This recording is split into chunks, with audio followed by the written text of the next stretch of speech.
মেহরবানি করে দুরূদ ও সালাম এবং সূরা কেরাতের যে সওয়াব দিয়ে আমরা দোয়া প্রার্থনা করছি। আল্লাহ তিনবারের সফল এই এক আসনের এমপি হয়ে ফিরে আসেন কালিমা তাইয়্যিবা লা ইলাহা ইল্লাল্লাহ মুহাম্মাদুর রাসূলুল্লাহ।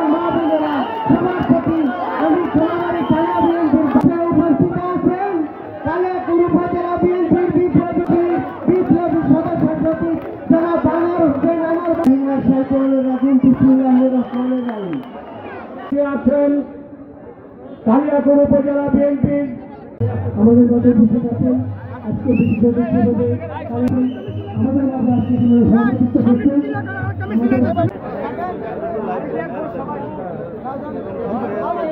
সংগ্রহ ভরণ বিতরণের নবায়ন কর্মসূচি।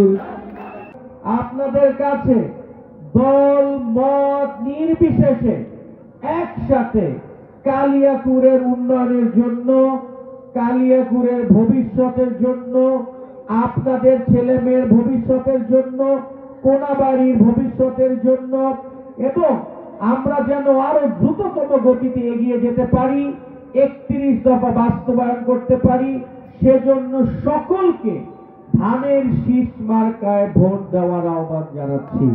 বিএনপির পক্ষ থেকে প্রধান বক্তা হিসেবে উপস্থিত আছেন তার মনে বুঝতে হবে এবং সময় পক্ষে এটাও কালিয়াকৈর একটি নতুন ইতিহাস। আমাদের মেন রোড পর্যন্ত এখনো মিছিলে আমাদের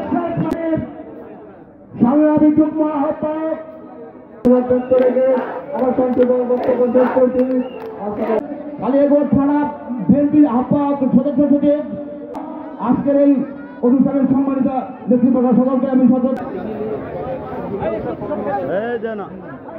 চকের ক্ষতি সন্তান মৌচাক ইউনিয়ন পরিষদের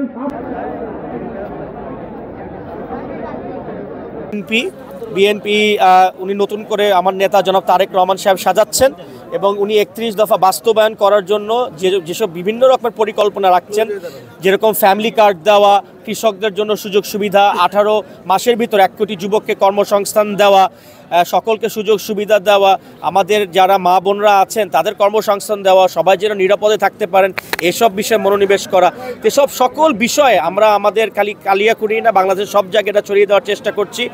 এসব বিভিন্ন রকম আমাদের পরিকল্পনায় তারা শুনছে, তারা আকৃষ্ট হচ্ছে এবং অবশ্যই তারা ফেরত আসবে।